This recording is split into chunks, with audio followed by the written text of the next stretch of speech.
Hail, hail, the Celts are here, and what the hell do we care now, guys? This transfer window has went from being a snooze fest to an emotional rollercoaster. We've went out and brought back Adam Idah, no matter the cost. We've brought him back to paradise, and he's already had his return debut, which is fantastic. And since Atalanta seemed to have been satisfied with signing someone else, not called Matt O'Reilly, I felt like we were just about to get a little bit lucky for once in our transfer window and not only keep our best players, but maybe even actually reinforce the squad. We even let some tertiary players go out on loan and be sold this week as well, just to buffer up the coffers to maybe try and fund another couple of transfers to actually happen to reinforce this squad. But we have seen Brighton now firmly lock their attention on Matt O'Reilly, and they're after him no matter the cost. They're prepared to break all sorts of transfer records to bring him down to the Amex or whatever their stadium's called. In the video today, guys, we will be looking at the current standing of the Celtic squad now, how dire the need for a Matt O'Reilly level replacement will be if and when he does go. I'm still holding on to a little slither, a little shred of hope that we do keep him. The Champions League is a big enough lure for him, and that he does fancy himself maybe in the January or the next summer window to go straight to the top table of football, as it were. We've had some interesting links and developments over the last couple of weeks as well, so Celtic are starting to get linked to some players in midfield and maybe in defence as well. In the video today, we'll be previewing and looking at all that good stuff. At any point, if you do laugh, you learn, you like something or whatever, please do like and subscribe to the channel for more content like this. We're pushing for 10,000 subscribers, guys, and we cannot do that without your support. And get into the comment section in this one and let me know, how dire do you think the situation is? Am I being a wee bit over the top, or, you know, is it going to be typical Celtic is what I'm worried about, where we fumble the bag, we sell the guy too late, we don't get the replacements in, and we're ending up going out playing with a very similar but yet distinctively weaker squad? Or are we going to nail it? Are we going to properly have the moves lined up, the dominoes will fall into place,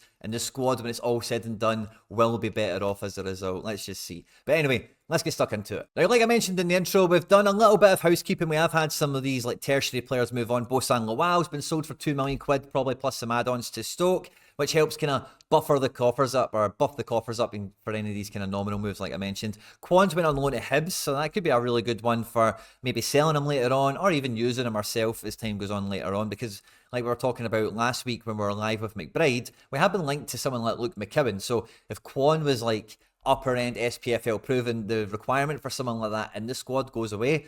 We already have the guy, and then, you know, anyway, blah, blah. Dane Murray has went on loan to Queen's Park Rangers, but good for him. And Big Gus Lagerbielke could be away on loan or option to buy or whatever to Heerenveen somewhere in the Eredivisie. I think there's 2 teams in for him, and we wish him the best of luck. On you go, wee man. And I've got to say, when you look at the squad right now as is, it looks lean and mean, doesn't it? There's a lot of decent enough to a position, especially in the forward areas. 2 number 1 strikers in Idah and Kyogo. Finally, it's been done, and it just really completes the picture up here when you've got Kuhn and Forrest on the right, Dyson, and then one of Yang and Palma. Mikey Johnson still in the building as well. We better put him on the board for the time being, certainly. And you know, failing the worst injury crises imaginable, like we could probably get by very well with the amount of attackers and the actual attackers that we actually have. Now, I do see the kind of need for striker number 3 who isn't Dyson Maeda. I know he can play a striker, and we've obviously seen that very well at the weekend just gone there, but it's an extra person who can play that in case like these people are out, you know, another option. That's why all these wingers are seem to be about.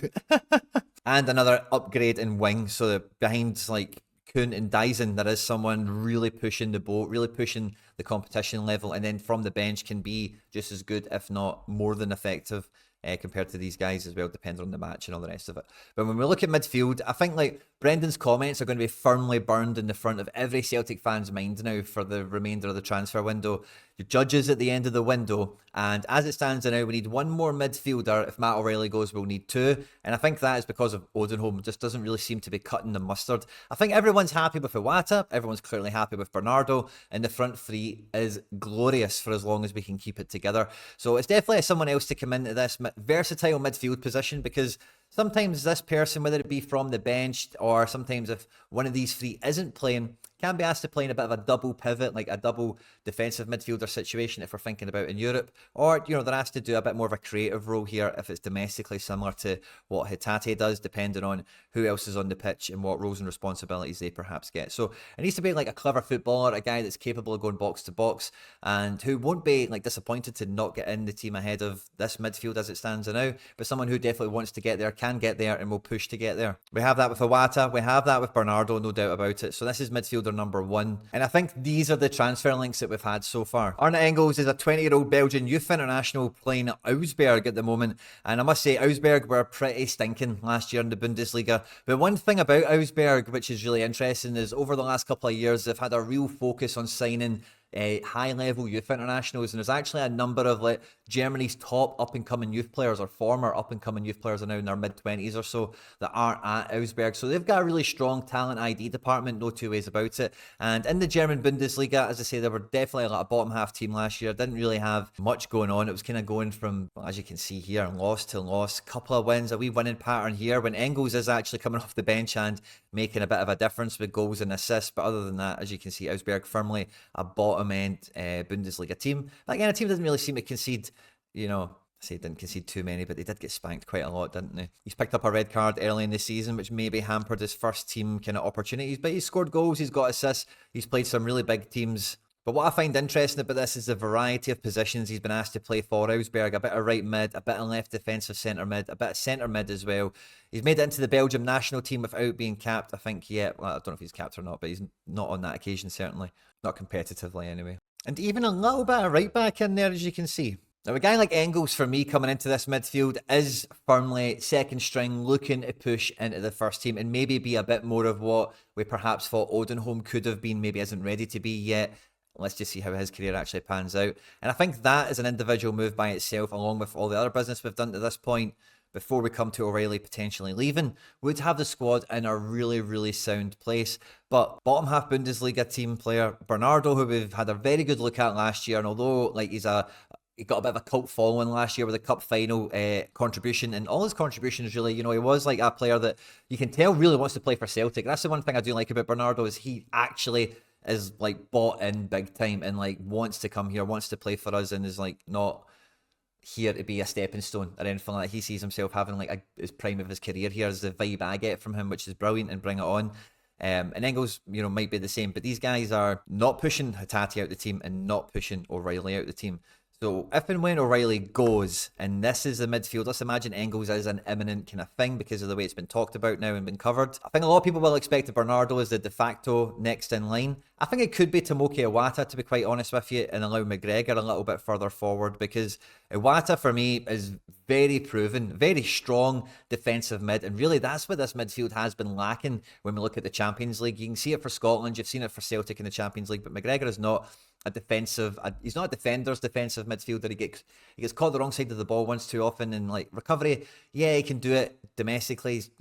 I love McGregor as much as the next guy. I hate to say anything ill about him, but really, like defensive midfielder, he's not that guy. A controller for Brendan Rodgers domestically to dictate play, sure, but where you get the best out of McGregor is when he's a playmaker, when he can go from back to front, when he can be in support of the strikers and overload the wide areas and actually get into the box. So getting him further forward, I think, I don't think you can say he could definitely replace O'Reilly's output, but I think he can carry a lot of it, no problem at all. And then you get someone like Iwata in here who actually gives a proper kind of balance. The main problem I have with this spot is just that they're all tiny. And that's one thing that O'Reilly, Rogic, Moy, these guys have always given us. Bernardo would give us in midfield as well. Maybe it's him that could, like a lot of people think it might be, because he does give you that kind of same stature in the middle of the pitch, which is fine. But domestically, like this, Celtic will get away with this domestically, is the only way to put it. But now the fear does come of like, who do we get to come into this position? And the main link that I'm seeing around at the moment, who is a new name to me, which is not normally a good sign based on Palma and Lagerbielke certainly, and that is Alvin Sanchez. This guy's 21 years of age, currently playing for Lausanne Sport. He's 6 foot, likes to play up front, can play a bit of attack, or plays attacking mid up front, can play a bit of centre mid. And this guy is like firmly a prospect player for me as well. Now, the Swiss Super League, like I mentioned, have been selling players for decent profiles into some decent clubs and all the rest. This guy's conceded 2 penalties, but in the first couple of matches of this season, which is just quite ironic and funny to see. Maybe not more of a centre mid, maybe much more of an attacking mid or a striker, maybe where he's more comfortable. But again, this guy hasn't played Champions League football or anything close to that in his short career. So this isn't a guy that I would look at our squad and think he absolutely walks straight into it. This might be a bit more of a Nicholas Kuhn situation where you really need to wait for this guy to bed in and level up a little bit, because it will be coming fast and furious. And Celtic is, there's no shallow end here. It's sink or swim very quickly. And this just looks like another guy alongside Engels and Bernardo. It's kind of like we've got 3 guys trying to do the Matt O'Reilly replacement. And yeah, you've got the depth to cover maybe Hatate, and it's not just all on Odenholm anymore. But I don't think these are the levels of moves that are required to keep us at the level that we're at. Now, like I mentioned before, if McGregor was to be freed up here and we got a big monster of a defensive mid in to compete with Iwata, and then you've just got 2 playing that kind of job, then like McGregor up here with all these guys maybe makes it work a little bit better. But I do think we're missing a lot here. And I do think with the amount of money Celtic are bringing in, signing Alvin Sanchez from Lausanne, signing Arne Engels from Augsburg, it's not good enough. But it's not just the midfield, because one of the things that's been a glaring hole in when we look at the squad again, that's been here for ages, is Greg Taylor needs some competition. We need the potential to upgrade at left back so that, when we do play the best teams we're going to face in our season, the most important games of the year, we maybe think that we're in with a better chance. Now, maybe again, Taylor can rise to the level. He actually looks like he could be on track for his best season in a Celtic shirt ever, the way he's playing at the moment.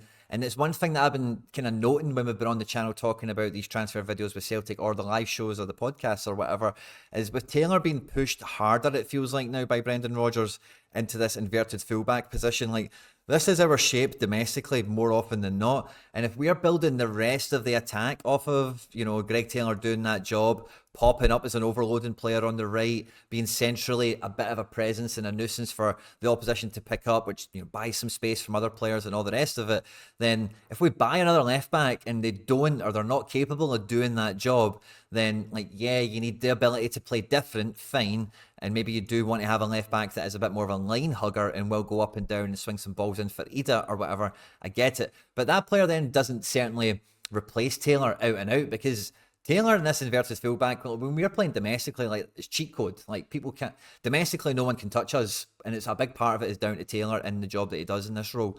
So kind of jury's out with that. But the left back that we've been linked to, and it's a bit loose at the moment, and I really hope it materialises, because this is the sort of move that we want to be making, to further compound the Idah signing. Because if we're spending 7, 8, 9, whatever the fee was, £1 million for Idah, and then as a result we're cheapskating out on Alvin Sanchez's and Arne Engels for Matt O'Reilly replacements, I will be upset.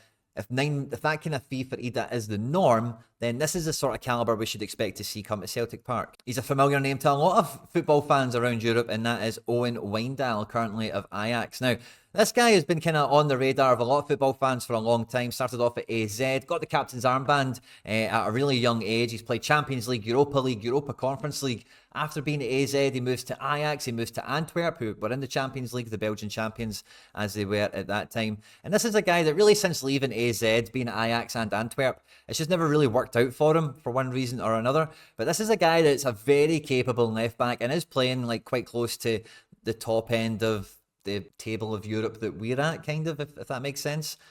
At 24 years of age, he's got plenty of minutes, really good experience under his belt, playing in lots of important derbies and high-stakes games at the top end of 2 different divisions already, as well as all that European experience I mentioned. But in the left-back position he's played in, throughout the more significant performances in his career, certainly, is he does play inverted. Coming into midfield, winning tackles, he's making passes, he's putting balls into the final third, helping wingers out, and he's a guy that plays that role as well, can play that role, has shown that he can.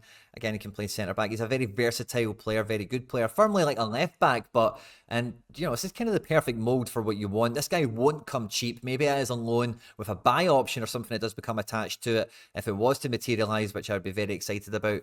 But no matter what, this is a great transfer if it was to materialise. And then that is a proper competition for first-choice left-back at that point, because Taylor is reaching new heights year on year, and it really cannot be understated. But having someone like Wijndal come in, like, that should just take us, that our defence should be instantly like 5x better than it was last year with the addition of Schmeichel and then some sort of left back upgrade here. And I know a lot of people will be shouting at me now about centre backs. If Lagerbielke does go, maybe UK can finally get his move on. Maybe we keep him because Naroki's broken or something, who knows. But really at this point, the centre back is so far down the pecking order, I think, that I don't see it happening. Maybe it is a move that we end up pursuing and we get someone over the line. But I think left back and 2 midfielders is firmly what needs to happen, especially when O'Reilly goes. And I hope that the O'Reilly transfer, if it does materialise, I would love for us to keep him. I'm still got a little bit of hope. But with the absolute embarrassment of riches that we've already got available to spend this summer, if we then get an absolute lottery win again by selling O'Reilly with massive add-ons and a huge transfer fee and all the rest of it, then there is absolutely no excuse for really pushing this team into the Champions League picture, going and spending, you know, the average of what Idah cost for a couple of mids and a left back and then a centre back as well. Why not? Go for it and totally lift the level of this team. It could happen really quickly. A lot of Celtic fans, I think, including myself, are quite hesitant that might not be the case. But yeah, it's going to be a really interesting kind of finish to the transfer window. It might be a crawl, it might be a sprint, it might be a roller coaster like it's been so far, but it's certainly not going to be boring. I hope not anyway.